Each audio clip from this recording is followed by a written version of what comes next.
Hey everybody, God bless you. God continue to bless you. You know, in our faith, I've learned one thing. The one thing I do know is I know nothing. That's it.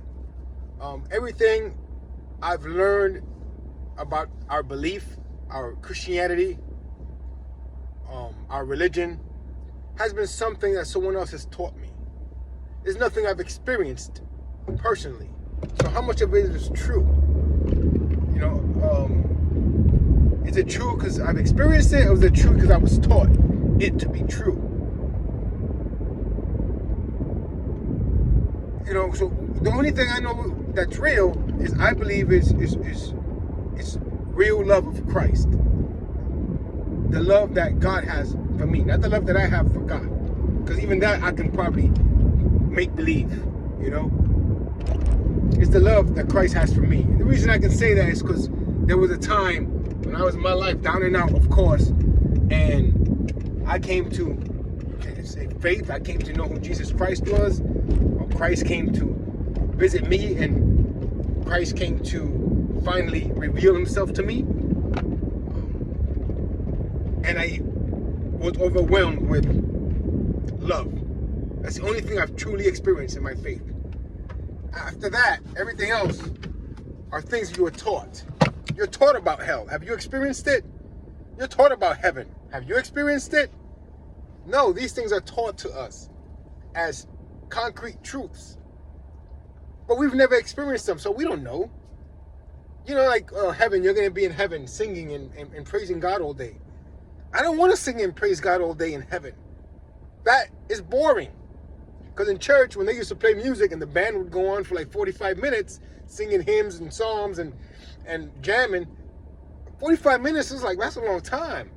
Imagine doing that forever? Nah, player, I don't want to do that. You know, so what is heaven like? I don't know. I just know it's not me with wings in heaven singing all day. I know it's not that. I believe I'll be in the presence of the Almighty. I believe our ultimate power, the power we have now within us, will finally be revealed to us.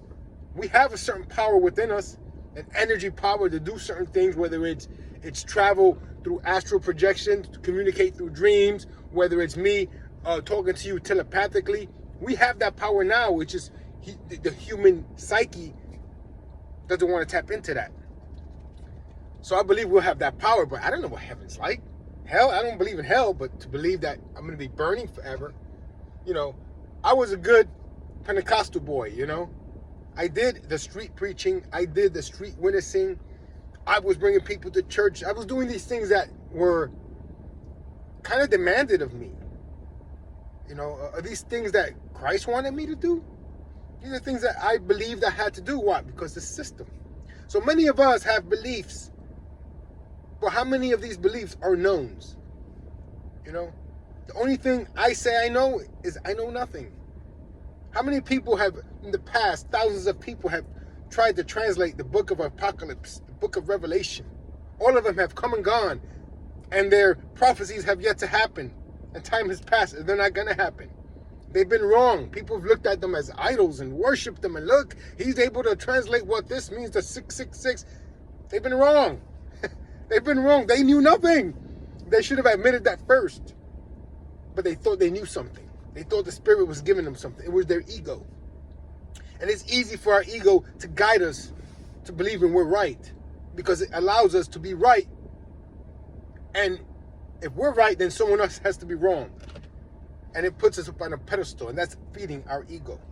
And once we start tapping into trying to destroy this ego, or at least put it somewhere where you at least acknowledge and recognize it when it's creeping up in your life, you would always think it's a spirit, but it's deceptive. This is that beast from Book of Revelation, that beast that comes out of the water, that beast that rises with 7 heads, 7 horns, whatever. That's that ego of yours, rising up within you, putting you on the pedestal. But listen, the only thing you should know is that you know nothing. Don't feel down and out because you might not be going to church anymore, or you don't read the Bible like you used to, or you don't even know what you believe anymore.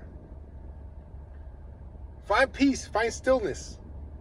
In that stillness is where you find God. In that quietness. You know, stop trying so much Let God be God. Don't put yourself on a pedestal. Anyway, I'm out of here. God bless you. God continue to bless you. Don't ever forget that what Jesus Christ did is enough.